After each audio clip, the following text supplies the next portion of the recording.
लोकतंत्र में जिस वर्ग के लिए बने, अगर वो उससे सहमत नहीं है, असंतोष है, सरकार को बात सुननी चाहिए। ये सरकार संवेदनहीन है। लाखों किसान संघर्ष कर रहे हैं, 30 से ज्यादा की मृत्यु हो गई है। देश के अन्नदाता हैं और उनके बेटे भारत की सरहदों पर हमारे देश की रक्षा करते हैं। ये किसान का भी अपमान हो रहा है और जवान का भी। 2 करोड़ सिग्नेचर के साथ राहुल जी आज हाँ जी गए, गुलाम नबी आजाद जी भी और अधीर रंजन चौधरी भी। हम सब जाना चाहते थे पर राष्ट्रपति जी ने अनुमति नहीं दी। केवल 3 लोगों का प्रतिनिधि मंडल मिला, बाकी लोग गिरफ्तार हो गए। Thank you. कांग्रेस पार्टी के वरिष्ठ नेता आनंद शर्मा को आप सुन रहे थे। उन्होंने कहा कि सरकार जो है वो किसानों की बात सुन नहीं रही, उनकी मांगों पर ध्यान नहीं दिया जा रहा है। और 3 नेताओं का डेलीगेशन आज राष्ट्रपति रामनाथ कोविंद से मिला है। पवन बंसल क्या कह रहे हैं, सुनते हैं। 3 जो सदस्य राहुल जी के साथ 2 और के पार्लियामेंट हाउस वहां से जाते हुए राष्ट्रपति भवन में राष्ट्रपति को मिलना था, वो गए। बाकी सब ये चाहते थे कि हम उनके गेट्स पे रुक जाएं, राष्ट्रपति भवन के गेट्स पर। वहां जाने नहीं दिया। बिल्कुल एक शांतपूर्ण ढंग से मार्च करके जाना चाह रहे थे और बल्कि कांग्रेस ऑफिस के बाहर ही गेट्स पे वहीं अरेस्ट कर लिया गया। जिस तरीके से पुलिस ने आपको रोका, वहां धारा 144 लगा दी गई, आगे नहीं बढ़ने दिया गया। पुलिस के इस कदम को क्या आप राजनीति से प्रेरित देखते हैं? नहीं, ये तो उनको हिदायतें हैं ऊपर से सरकार की। ये तो भारतीय जनता पार्टी की सरकार ये कर रही है। पुलिस ने तो वो करना होता है जो इनको कहा जाता है। उनको ये कहा था कि इनको आगे बढ़ने नहीं देना, तभी उन्होंने रोका था। नहीं, उसमें कोई MP से, मेंबर ऑफ पार्लियामेंट थे, उसमें ज़्यादातर कम लोग थे, पूरे मिला के MP थे और हमारे कांग्रेस वर्किंग कमेटी के सदस्य थे। इतने लोगों का वहाँ जाना था, उनको भी जाने के लिए रोका गया। ऐसा एक माहौल बना दिया।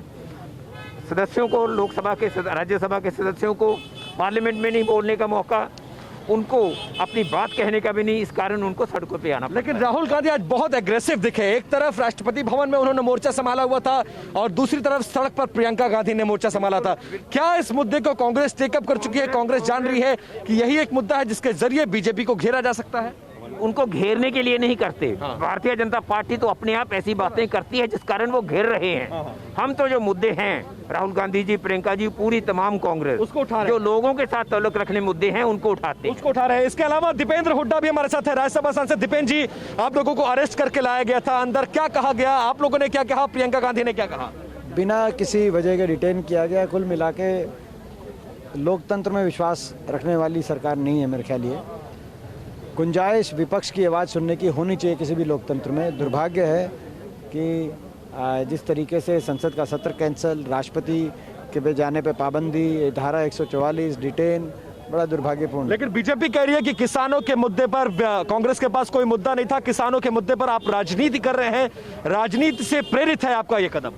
देखिए, किसान अगर देश का एक विनम्रता से अपनी मांग रखे और सरकार ठुकराए तो क्या विपक्ष खाली हाथ बैठे रहेगा? ये मुद्दे देश नीति और राजनीति से जुड़े हुए मुद्दे हैं। संसद में ही बिल पास होते हैं, वहाँ पे सत्ता भी होता है और विपक्ष भी होता है। जिस तरीके से आप लोगों को रोका गया, क्या कैसे देखते हैं उस कदम को? पुलिस के इस एक्शन को कैसे देखते हैं?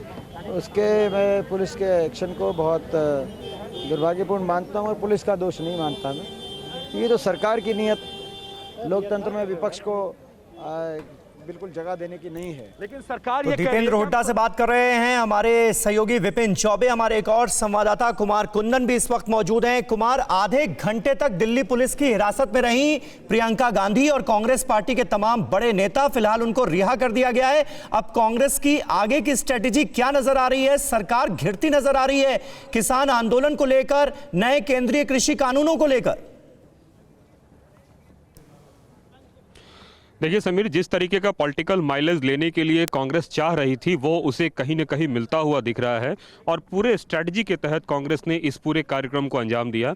एक तरफ 3 लोगों का आपने परमिशन लिया, दूसरी तरफ आप मार्च करने की कोशिश कर रहे थे। आपको पता था कि 144 जो है लुटेंस बंगलो जोन में लगा हुआ है। आपको पता था कोविड का टाइम है, परमिशन नहीं मिलने वाला है। बावजूद उसके आप लोगों ने इस तरह की रणनीति बनाई ताकि मीडिया का एक आकर्षण बने और उसके बाद खबरों में बने और फिर डिटेन होकर जो पॉलिटिकल माइलेज, जो राजनीतिक फसल काटने की किसानों के मुद्दे पर कोशिश की जा रही थी वो कहीं ना कहीं वो दिख रही है।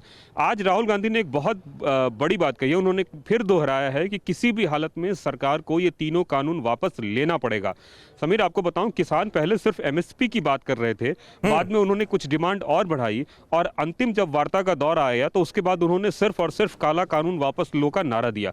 इसी नारे को राहुल गांधी भी अब कह रहे हैं कि सरकार को किसी भी हालत में ये कानून बिल्कुल वापस लेना सरकार पड़ेगा। पर जबरदस्त हमलावर नजर आ रही है कांग्रेस पार्टी और राहुल गांधी ने बेहद सख्त तेवर अख्तियार कर लिए हैं और राष्ट्रपति से मुलाकात के बाद उन्होंने यहां तक कह दिया कि ऐसा लगता है कि देश में लोकतंत्र नाम की कोई चीज बची ही नहीं है। फिक्र आपकी, सोमवार से शुक्रवार रात 9 बजे सिर्फ TV9 भारतवर्ष पर।